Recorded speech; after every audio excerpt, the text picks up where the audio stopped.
Firstly, what you're all doing here, there's a free bar. Go, drink. It will be much better. Save your time. Leave. So, nobody's left. So I have to talk now, which was not part of my original plan. So, welcome to my talk. It's called When I Want to Be a Cyber Terrorist. This is a lovely image of a cyber terrorist, according to the Israeli military, which is where I found it, on one of their little bulletin boards where they talk about shooting Palestinians. So, who am I and why should you bother listening? Well, my name's Mike. I flew all the way from the UK to be here. I was up until 3:30 this morning drinking. Thank you. It's never a pretty thing when you wake up and you're blind, and the reason you're blind, and it takes you 10 minutes to figure this shit out, is because you have your t-shirt over your head. So, another reason why I'm really glad to be here is at the moment my girlfriend's on her period, so she's gone insane. So being 7,000 miles away, really fucking awesome. So, word of warning. Firstly, I will not be dropping Ode in this. There have been other talks with Ode. This has no Ode, hence the bar, leave, go. I was going to tell you not to videotape it, but people are doing, because, people never listen to me anyway. So, I'd like to start with a couple of quotes. According to the UK Centre for the Protection of National Infrastructure that looks after planes and trains and, stops things falling out of the sky, hackers want to get into your computer systems and use them for their own purposes. No shit! Well worked out, guys! Another quote from Estonia. Everyone should be worried, not just Estonia. I think they're talking about cyber war, or they may just be, trying to inflate psychiatric bills or something. And finally, from perhaps the world's finest cinematic rendition on cyber terrorism, Die Hard 4. Jesus Christ, it's a fire sale! That was me acting, by the way, it's awesome, isn't it? So, what am I going to be talking about? Well, I'm going to be talking about cyber terrorism, which is quite frankly a stupid phrase. I'm going to be talking about a number of claims I've made about it and refuting them. I'm going to be talking about why the media is retarded, because they are. I'm also going to be talking about what an individual can do which can impact upon critical national infrastructure, and offering a few solutions to the shit that is spoken. So, cyber terrorism means many things to many people. Concerns about disruptive attacks against comms and IT started in the 80s, and personally I personally blame Matthew Broderick for this shit. Without Matthew Broderick, I wouldn't have a job. It's all that fucker's fault. Until 2000, concerns grew, and then everybody started freaking out about the Millennium Bug, which didn't happen, so well done. But concerns really went insane, like everything else, after 9/11. So, that had nothing to do with cyber terrorism, but what happens if they use computers and not planes? It was first discussed as a term, and this is ironic, as being in an article entitled Cyber Terrorism, Fact or Fiction, we're still having that debate, in 2002. So, according to Wikipedia, which is the source of all knowledge in the universe, and completely impartial too, Technolytics, about which I'll speak later, define cyber terrorism as the premeditated use of disruptive activities or the threat thereof against computers and or networks with the intention to cause harm or further social, ideological, religious, political or similar objectives, or to intimidate any person in furtherance of such objectives. Not only is that a mouthful, it's also fucking wrong. So, there is a degree of history, I should point out, between me and Technolytics and their wonderful, wonderful MD, Kevin Coleman, but I'll talk about that later. Basically, he's an arse, I have proof. Richard Clarke, the wonderful, wonderful ex-anti-terrorism czar for both Bush and Clinton, has been rattling on for years about an electronic Pearl Harbor. Recently, he's come out to say that he didn't actually mean electronic Pearl Harbor, and he didn't mean cyber terrorism at all. He was talking about something else. In his not all made-up book, it's entirely accurate.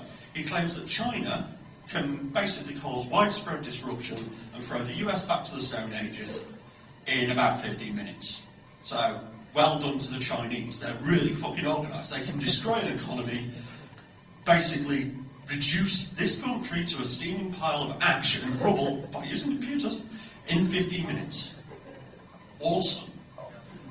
Not only did they make good food, they made good hackers too.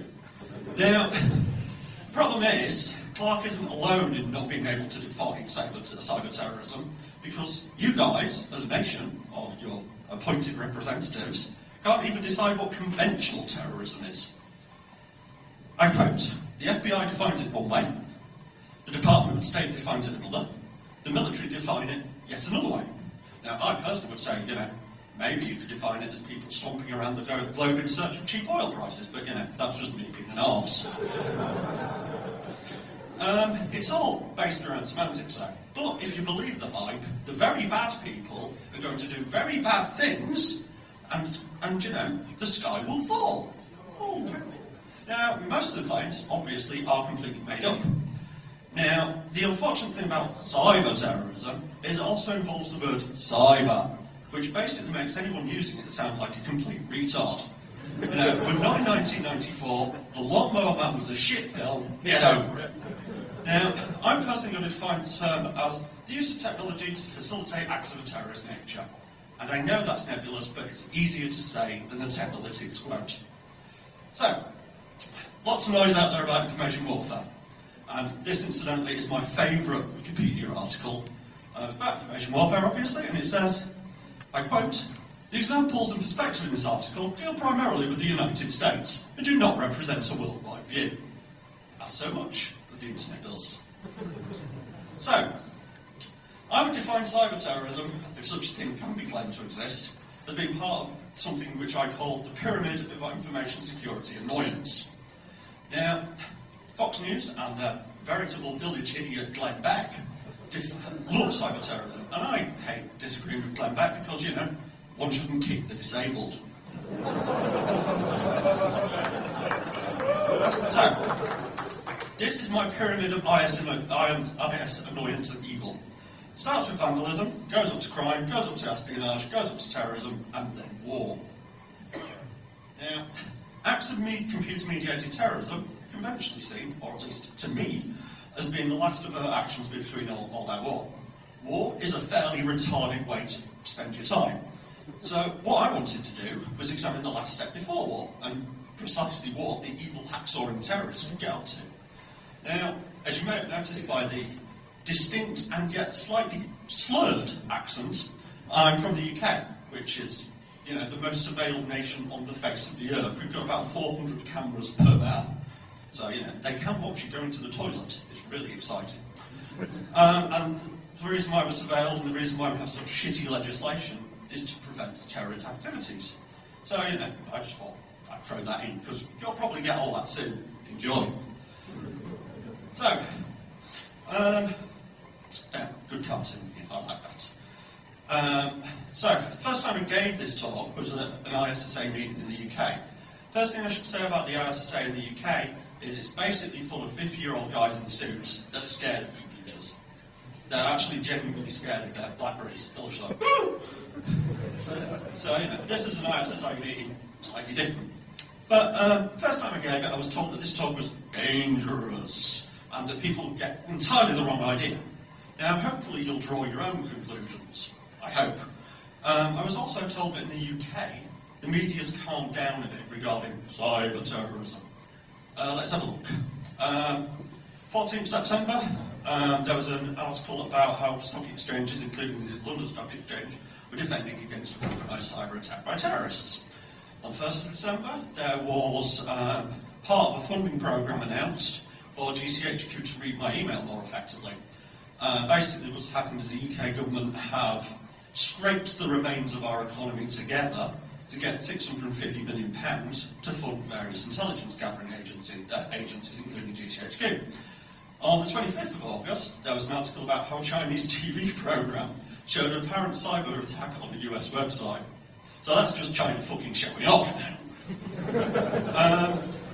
More interesting, the reason why I put it in is on the 9th of March this year, there was an article that was published about how the private sector is being asked to submit data voluntarily to GCHQ. I mean, GCHQ can request it. They're a bit like the NSA, in as much as they're a bit shady. They get lots of money, but nobody actually knows what they do. But basically, companies are now volunteering to give them traffic data. Wonderful. So it looks like it has really, really calmed down out there. So, I don't want to labour the point, but the media does report terrorism. That is why terrorists are terrorists. Because they've got this wacky theory that terrorists are terrorists because they're effectively a PR company. Right? And as much as a PR company stages a media event which gets coverage by the media, and they get the message out there. That's what terrorists do. They're basically rogue PR monkeys. Now, I would argue that a lot of the shit that's spoken about planes falling from the sky, Chinese hackers destroying the face of the earth in 15 minutes is just that shit. And it doesn't allow for actually defined risk. I would also argue that we need to remove the fucking hyperbolic nature of the debate and actually have a conversation that's based upon informed risk. Crazy idea. So, where does cyber-terrorism come from? What is its ilk? Of its genus, even? So, 1998 saw the first reported act of overt political cyber-terror. Now, you could argue that, it was earlier with the East Germans buying, West German data and American data from Hagbard and the like, but actually that was just a bunch of West German hackers trying to feed that cocaine addiction. But, not that political. Basically what happened in 1998 is the Internet Black Tigers, who have the most awesome name ever, transmitted about 800 emails a day for a fortnight time period to various Sri Lankan embassies around the globe. Now, what they planned to do was disrupt communications. The problem was, even in 1998, a crappy version of Phoenix Mail or whatever could handle 800 emails. So, not really that effective. They're very frequently cited as the first cyber terrorists, though. Now, the thing is, terrorists have to cause an effect. That's why they're terrorists. The Internet Black Tigers, apart from having a fucking awesome name, achieved nothing. It turns out that spammers are better terrorists than cyber terrorists. So, 99, a bunch of pro-Serbian hackers called Black Hand, almost as good as the Internet Black Tigers, but not quite, try harder, basically disrupted NATO's comms. Allegedly, they got some data out of a couple of UK servers that they shouldn't have got it out of, and there were lots and lots of viruses and bombs flying around. Personally, I'd be more worried about the bombs, but, I just didn't get, as excited media coverage.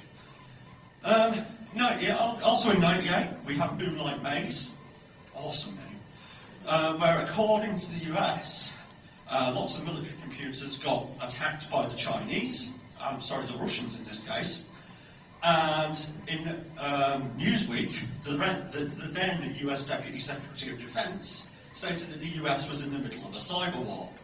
It's unclear who won, it's also unclear whether it ended or not. I hope you won. The US Department of Defense knew about it, so, I don't know. Did you win? Nobody knows. In 2005, we had news of Titan Rain. Like the Russians, the evil Russians, you remember Red Dawn, awesome bell. The Chinese decided to have a go at US systems. Also, in 2005, you had the first use of the term APT.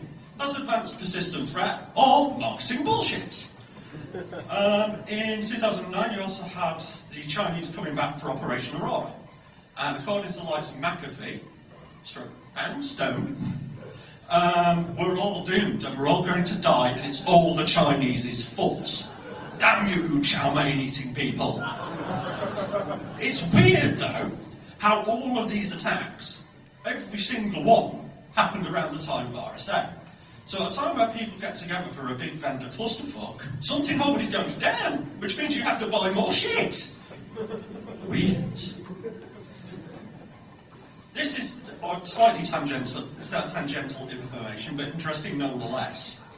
2008, the US 304th even, mobile infantry, got a bit bored doing army stuff, like blowing shit up, and decided to look at the threats posed by Twitter, because that's more important than driving a tank over unarmed civilians.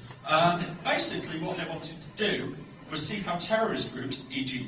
Al-Qaeda-like, so kind of like Al-Qaeda, I don't know, they believe in Mohammed, use mobile telephones and could use social media.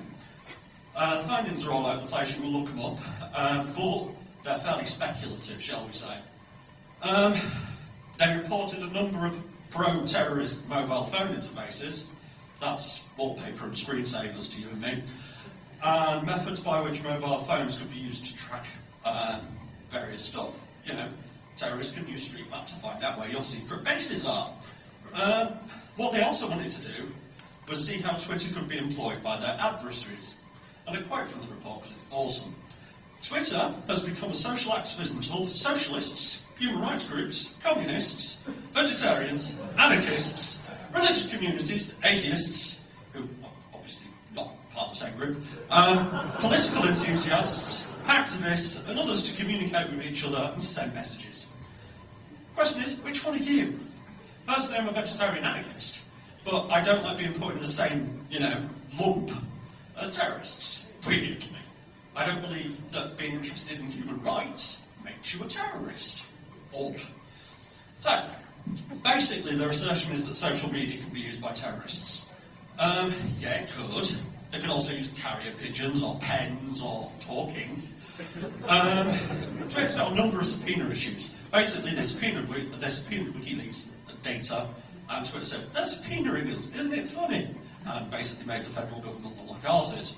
Because, they obviously can't manage it by themselves. Now, you've got to wonder how many other subpoenas have floated through since 9/11. Unheard of, untold. Now, my guess is terrorists are probably aware that an American organisation will share data with an American government. Because, they're in the same country and shit. And terrorists probably have figured this shit out. So, it seems highly unlikely to me that terrorists are going to use Twitter for anything other than saying, let's have a jihad, that'd be awesome. They'll actually use, closed media forms. Now, you could use Twitter for open source intelligence gathering, but it's a pain in the arse. I really don't want to read about how a US Army sergeant has recently gone to the toilet. It's quite dull.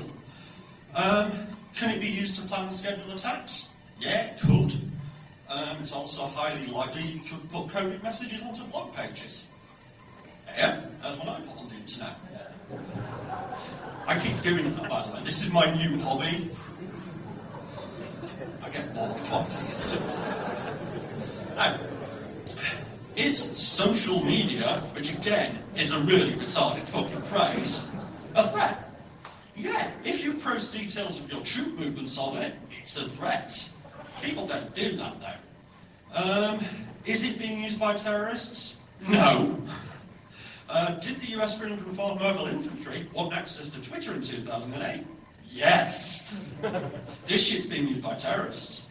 Can we have access to it now? It's alright, next year I think they're planning to research Facebook and how that can be used by terrorists. Now, I don't want to dwell on state attacks, but I will cover off North Korea because this shit is genuinely hilarious. Now, according to reports, the first of which was written by a Major Steve Sin of the US Army. Yes, there is a Major Sin in the US Army, and he's writing and not aware of his ironic name at all. There is a super elite gang of 17,000 North Korean hackers, known as Unit 121. Bollocks, because his source for that is one anonymous guy, e.g. the little voice that lives in Major Steve Sin's head.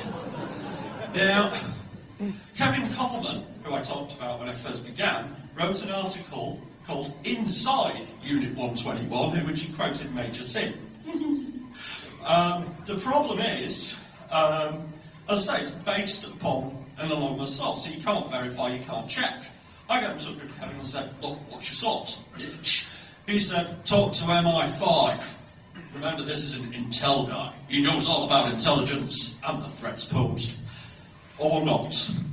MI5, for those of you who don't know, are the intelligence community that monitors domestic terrorists. What he meant was MI6, which is slightly different, but what does he know? He's only an intelligence expert that's testified to Congress 5 times.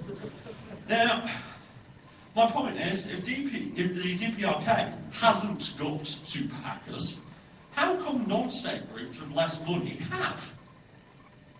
I'm sure Kim Jong-il's probably got a bit more money to spend than some sheep herder from Afghanistan that doesn't like the US. So, what I wanted to look at is what an individual attack could do, because I am an individual attacker. I have no band of terrorists. Damn it! If I did, I'd take over the world like the Chinese. What sort of information's out there? What could a well-financed group do? Will I be discussing stuff that's potentially illegal? Yes. Have I done anything illegal? No.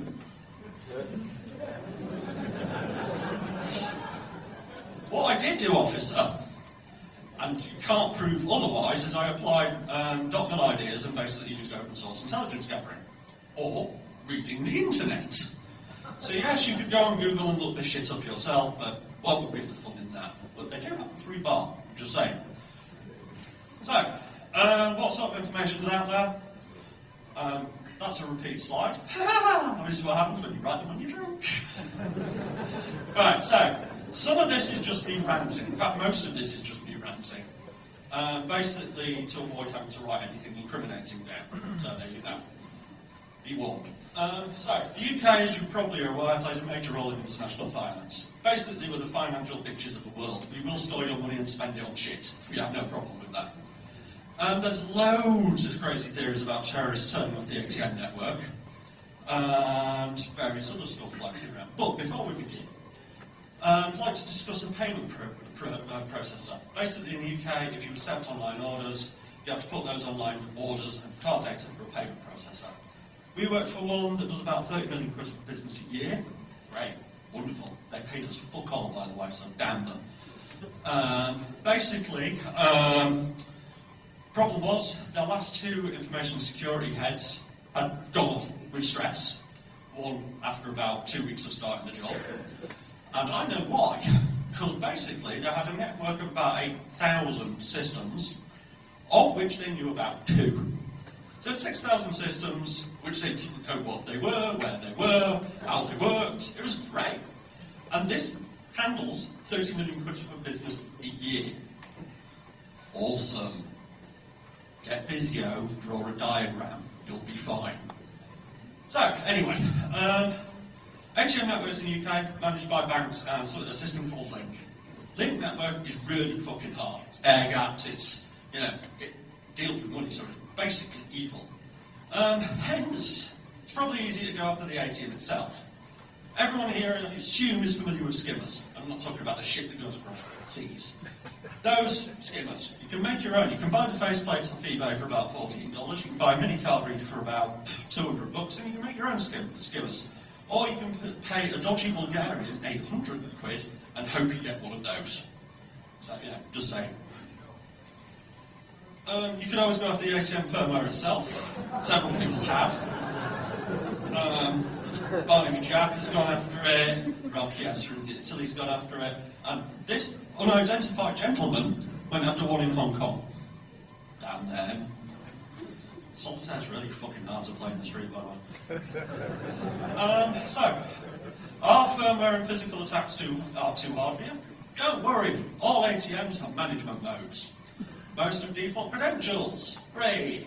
With time and enough patience, you can probably find them all out. In the UK, we use Triton ATMs. They're frequently found in convenience stores, all over the place, garages, pubs, strip clubs, and various other locations. How do I know? I've checked. I was doing research here. Manuals are fairly easy to find, as are the ATMs themselves. They pop up on eBay all the time. Or you could just read Attrition, which has the master passwords for them, which are there. Why bother though? That shit's too hard. Well, you could bother because, if they're in a convenience store, it's very unlikely the convenience store owner has changed the default credentials because, he runs a fucking convenience store. He's not an IT tech. If he was an IT tech, he wouldn't be running a convenience store. So, in 2007, a couple of guys, Alvar, Mughal and Tazuli, who I shall henceforth refer to as the Three Stooges, convicted under the UK Terrorism Act. Their crime, apart from setting up the really retarded Al-Qaeda in Northern Europe, if you want to attract, the unwanted attentions of, intelligence communities don't call yourself Al-Qaeda in Northern Europe. The thought. But their crime was basically to engage in low-level fraud to fund their jihadi activities. And this guy in the middle did not get a beating off the police. He actually looked like that. Honest, really, he did. He walked into a stair? I don't know. For those who don't know their story, basically what they did is they used known public malware to key lock Windows boxes. They then used the acquired credit card details on gambling sites, Paradise Poker, funding terrorism, shut it down, so on to the source of the CCs. They then used the cash, and this is fucking awesome, to buy like GPSs and tents and manuals on how to blow shit up from Amazon. Terrorists are using Amazon, how awesome is that? Were they caught by the sophisticated surveillance of the UK intelligence gathering community? You would have thought so. They were using fucking Amazon to buy the big bucket of bombs and paint and GPS. You would have thought somebody would have picked up on this shit. No, nobody caught up on this shit. Why bother? Basically, what happened is a Swedish Bosnian terrorist, weirdest combo ever, got caught and had one of their mobile numbers in his phone. Yay! So, quick digression onto carding. Basically, UK banks are bastards, and I have proof. Basically, if you're a merchant and you get ripped off, you then contact your acquiring bank or your payment processor. Basically, some banks will confirm that the fraud happened. Some, and it's usually yours, will deny it or not comment because they'll cite personal data protection of their customers. We can tell you about a customer's potential transactions. Now, if a bank works as a payment provider and an acquirer, then they'll tell you, but not all of them do. So, why do acquiring banks do this? Well, they're dicks, you know. But basically, if you don't admit fraud to the merchant, the card holder then has to prove that that fraud happened, which is actually quite hard to do, you know. Basically what that means is the system of fraud reporting, particularly as pertaining to credit cards in the UK, is broken. And it's much easier to do than planting Trojans or skimming or going after a stock exchange. Really easy. Will I tell you that the acquiring banks are? No, look it up.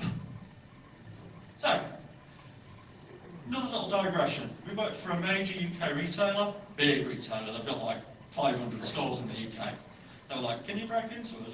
Alright, can we have some money now? Thank you. And the way we did it is we walked into one of their stores, funnily enough the one closest to my house, went downstairs, more shop floor with legal fee, bags, shit. And there was a little door marked staff only. Ooh. Through the door marked staff only, nice warehouse, I can help myself to goods. Also, a little office in the corner. Went into the little office in the corner. They had a comms cabinet. They had a lockable comms cabinet. They also had keys that were in the lock of the lockable cabinet. So we opened the cabinet and basically stuck in our own rogue AP, went to the car park and basically owned the shit out of them. This is major retailer, and this is not the first pen test they've done. They've had proper physical red teaming done, and they still don't know how to lock doors. So, yay! So, if you want to do something dramatic like hack a stock exchange, though, you've got to know about stock exchange protocols, like the Financial Information Exchange Protocol. If you want to do that, check out a talk called Hacking the Trading Floor, which is one of the few talks that were any good that was ever delivered at RSA. It's a really awesome talk. That said, most stock and trade orientated frauds are internal. Anybody here ever heard of carbon trading before 2010? Anyone? No, no fucker. Oh, one guy! He works in finance, ladies and gentlemen.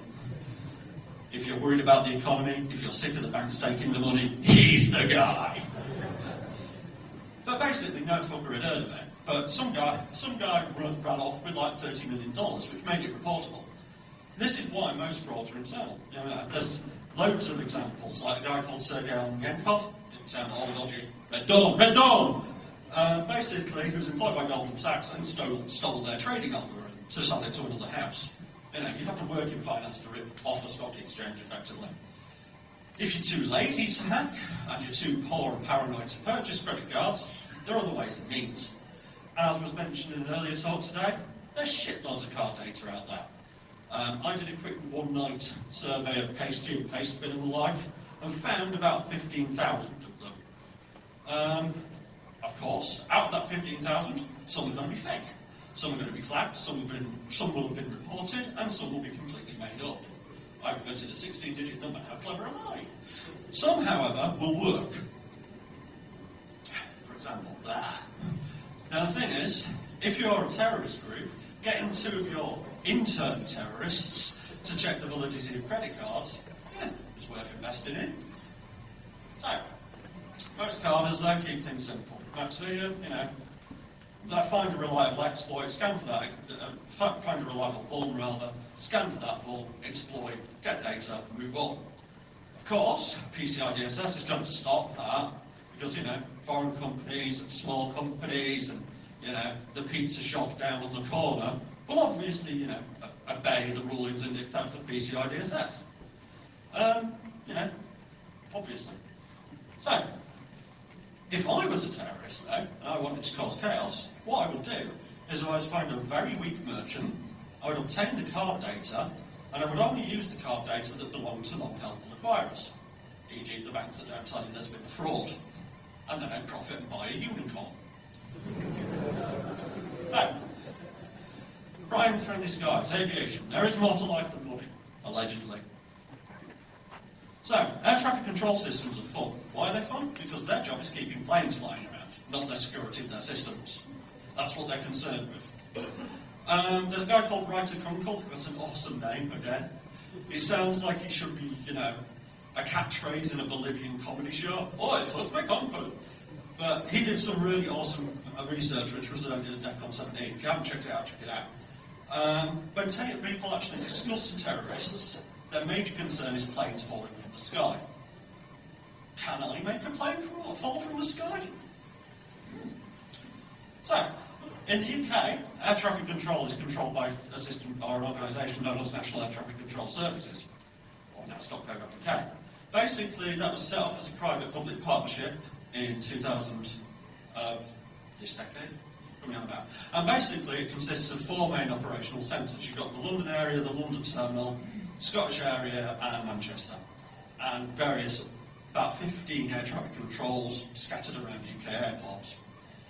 Basically, it breaks down like this. You've got 49% of it that's owned by the British government, 5% of it that's owned by staff, the British Aviation Authority own 4%, and the other 42% is owned by 7 airlines. So basically, you've got about 8, 9 organisations all trying to compete for the same organisation. That's not going to be a major clusterfuck at all, is it? So, LinkedIn, awesome. I love LinkedIn.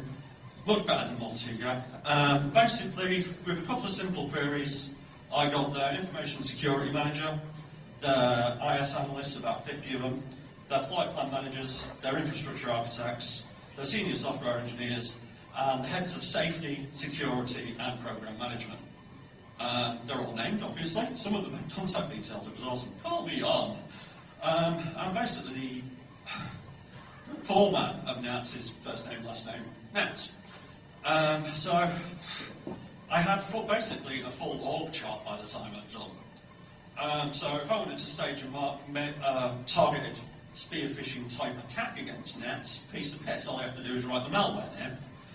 Or, borrow it from somewhere. They also use WordPress as their web publishing platform, which obviously is hyper-secure by default, and, not all dodge. So, what tech stack do they actually run then? Well, in March, they published details about something called the Electronic Flight Data System. What that does, weirdly, is track flights. That's the Electronic Flight Data System. It runs on Wacom tablets, and the reason why we've got it in the UK is because it was first used in Nigeria. So it was cheap.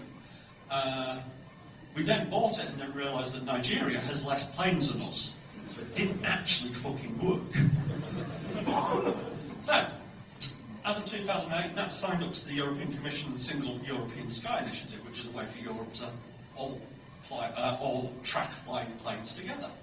That uses its own tech stack. The technical specifications are out there. Read them. They're funny. That said, If you have sufficient funding or state support or an imaginary super elite North Korean hacksaw, you could potentially focus on the hardware itself.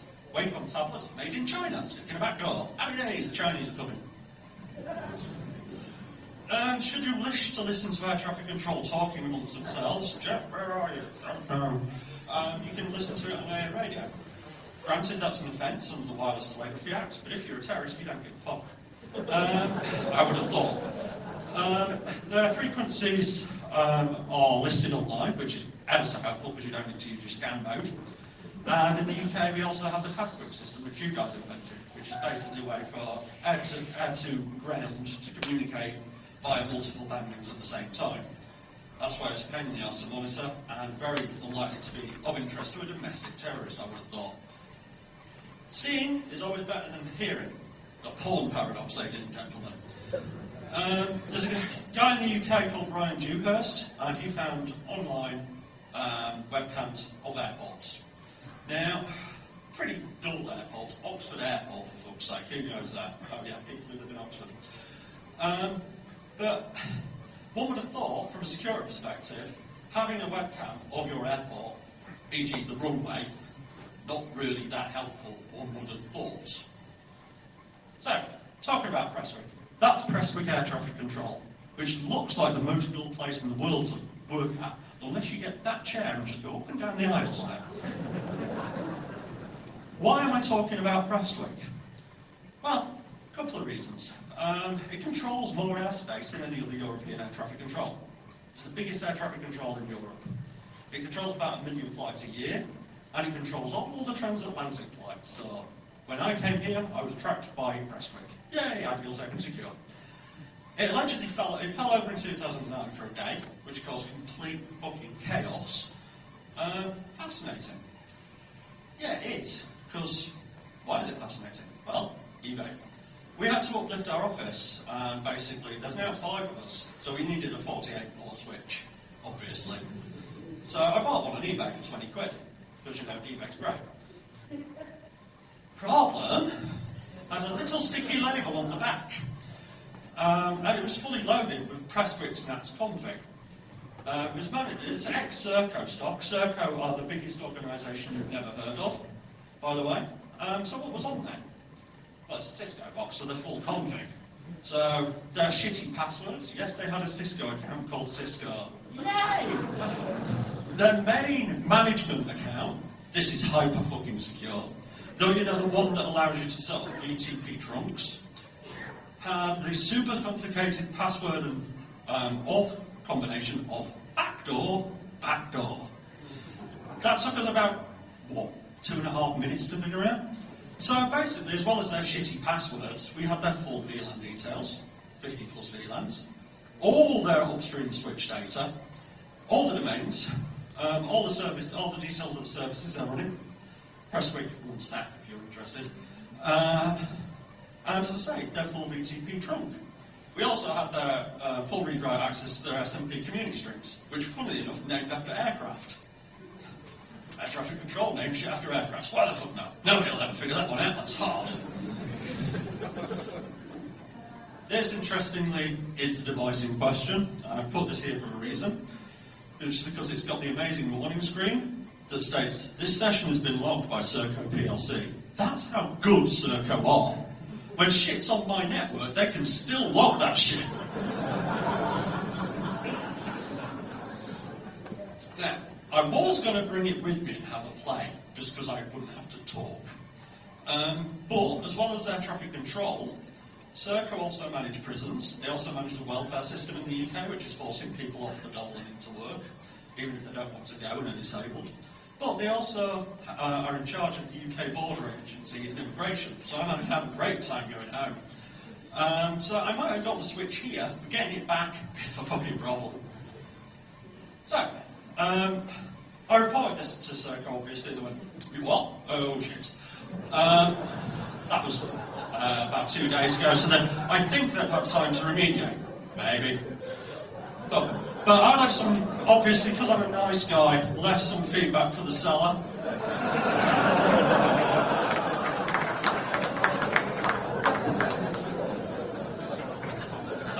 Above and beyond my playing with event feedback, which I dearly love, by the way, another common nightmare scenario involves disruptions comms, and we have to go like shit off a mucky sticker, if you'll excuse the expression, because I've got about another 400 slides to go.